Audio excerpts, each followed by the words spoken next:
Right, if my missus had gone missing, and this is where she'd gone missing too, I would just sign up to Tinder. I'm going to be honest.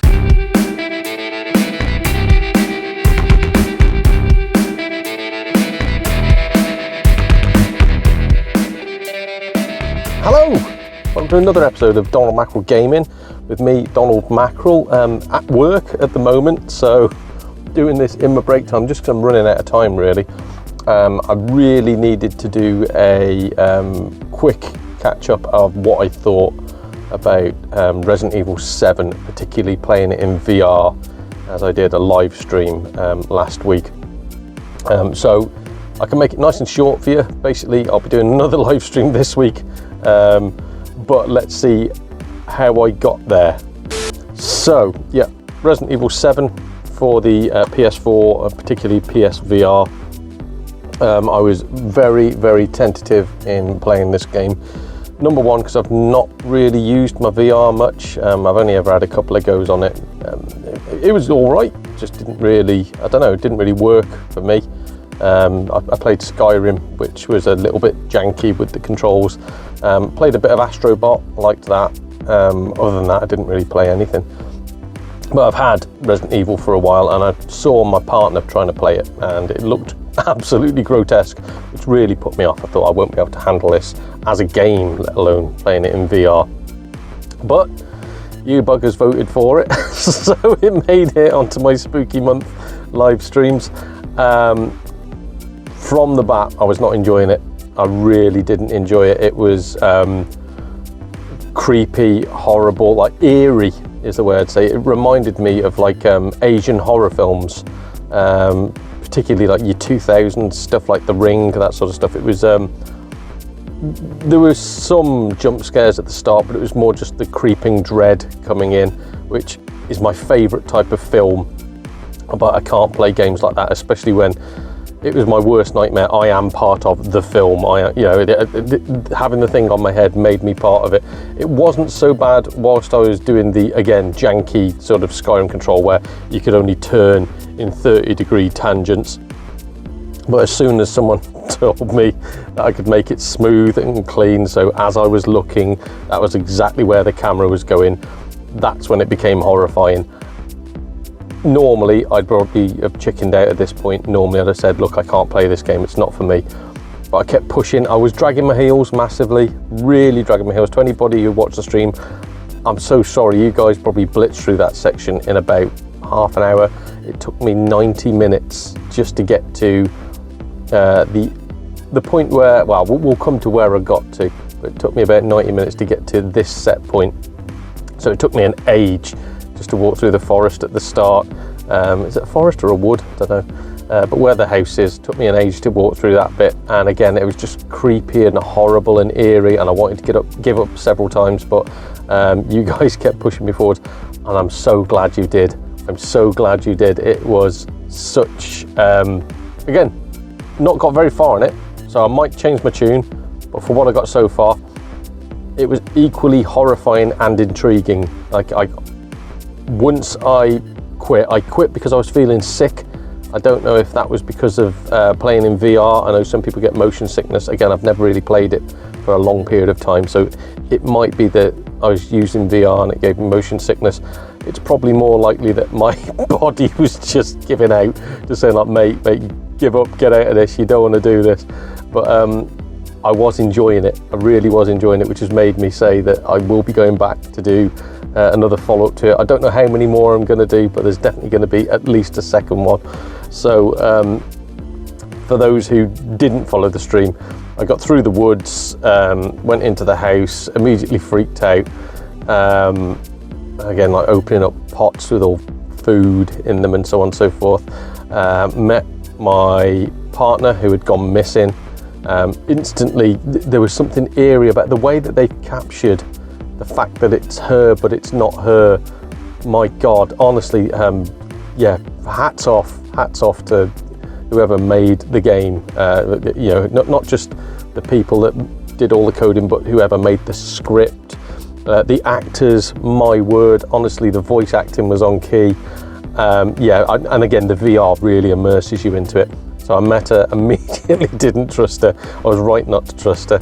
I'm not going to give away too much about the game for those who haven't played it, because I know there's still quite a few who said that off the back of watching the stream they really wanted to play it. So I was right not to trust her, but I got past that section. She does a lot of gruesome things to you, which again nearly made me quit, but I'm so glad that I didn't. I met the family, the Baker family. Again, escape that. Jack chases you around the house. I managed to avoid him. Oh, I should say as well, I was playing all of this on easy. There's no way in a million years I can play on anything other than easy. And I've just found out, thanks to doing a bit of research, that if you play it on easy and you don't die or don't get injured, the game just bumps the difficulty up anyway. So why? So I avoided Jack, got down underneath the house into like some sort of a tunnel, went through to another section of the house, and from what I've been told, I've only literally played about maybe 10 minutes of the game, because the game starts when you're sat down at the meal with the family. Like, the rest of it is all just training, but I can say I've thoroughly enjoyed it, and it's why I want to give it another shake, and I want to give it another go, because on my word, it was grim but brilliant. And I say, if you're a fan of your 2000s horror films, particularly your Japanese horror films, you have to play this game, and you have to play it in VR. So we'll do a quick rundown of, again, what I normally do, the scores. We'll go for the graphics. For the time, well, not even for the time, for now, the graphics are ridiculously good. It is amazing, even in VR, which does pixelate it a bit, and you know, it's a little bit fluffy. It's still fantastic, the detail that they go into, and again, just the grime and the dirt and the overall feeling of, oh my god, I don't want to be here. The graphics are amazing. The character models, like the face movements, everything was perfect, absolutely perfect. I loved it. Again, so far, I'm only 90 minutes, about 30 minutes in, but I'm only like 90 minutes in, and so far everything has been amazing. So yeah, really enjoyed the graphics. And when you consider that this game came out, let's have a look, I'm sure it was like 2015 or something, 2017. So the game is 7 years old, and it's better than most current gen games to look at. So yeah, fantastic. I can't fault the graphics. I'm going out on a limb here. I'm going to say 10 out of 10. Looking at the audio, again, there's not much in the way of music, which I like.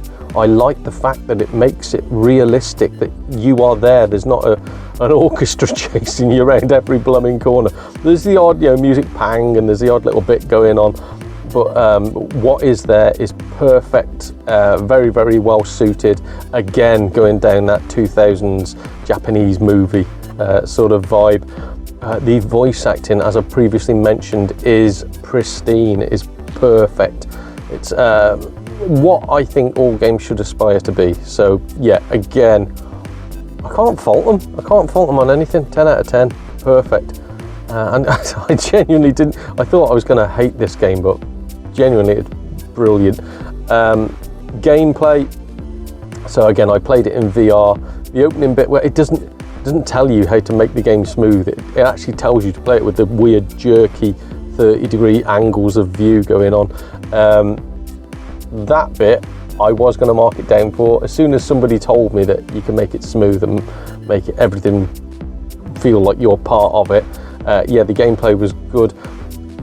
I would say that this is just me. I'm not a very good gamer, so there were bits where I was struggling to understand what I needed to do. Luckily, there was chat there to tell me where I should go. And this is me. I can't fault the game. I am an idiot when it comes to gaming, so there are some things that are probably really obvious. I wasn't very good at them. So the gameplay for me was an 8 out of 10 so far. But again, I'm just trying to mark it down here because we can't have a 40 out of 40, can we? But yeah, I'll say 8 out of 10 for gameplay. Finally, appeal. Well, I've already said, like, I shouldn't want to go back to this game. This should be like every other horror game I've ever played, where I pick it up, I try it for maybe 10-15 minutes and go, no, not having this, put it down, never want to touch it again. I'll be honest, when I put it down, as I said, I was feeling sick. I wasn't sure if that was the VR headset or if it was the game itself, probably a bit of both. Feeling sick, and straight away I was like, I'm so glad that's out the way and I don't have to do that ever again. Within a matter of minutes, I was going, oh God, I really want to see what comes next. And it was the whole sort of like the haunted house where you've got to get to the end, you know what I mean? You can't just stop in a haunted house. You have to keep going, you have to keep progressing. So even though you don't want to, you have to keep pushing through. That's how I feel about this game. So yeah, the appeal isn't like, oh yeah, got to play that again, can't wait to get back on that again. The appeal is that, oh God, I can't leave it here. That's where I'm at with it. So appeal, I'd probably say being harsh, I'd say is an 8 out of 10. So yeah, what a fantastic game. So rounding it all up, 36 out of 40. 36 out of 40 from me, a horror game hater. And again, I wouldn't class it as a first person shooter, but you are in first person. You do own a gun in sections of it. Even the shooting sections I loved. So yeah, it's everything I shouldn't like, but somehow it's one of, not the best games, but one of the better games I've ever played in my life. And the fact that it got such a high score probably come from the fact that it really surprised me. Deep down, I thought I was going to hate this game. And yeah, no, it's fantastic. So play Resident Evil 7, play it in VR if you've got the ability to. Please don't do it. You can get a VR headset for like £40 off Facebook Marketplace nowadays. Go and do it. It is one of the best experiences, one of the most sickening, but one of the best experiences I've ever had, and I would definitely say go out and do it. So yeah, hope you've enjoyed that. I do hope you tune in for the second section, maybe the third or fourth, who knows. But yeah, really enjoyed it. Hope you did too. This has been Donald Mackerel, Donald Mackerel Gaming. Cheers everybody.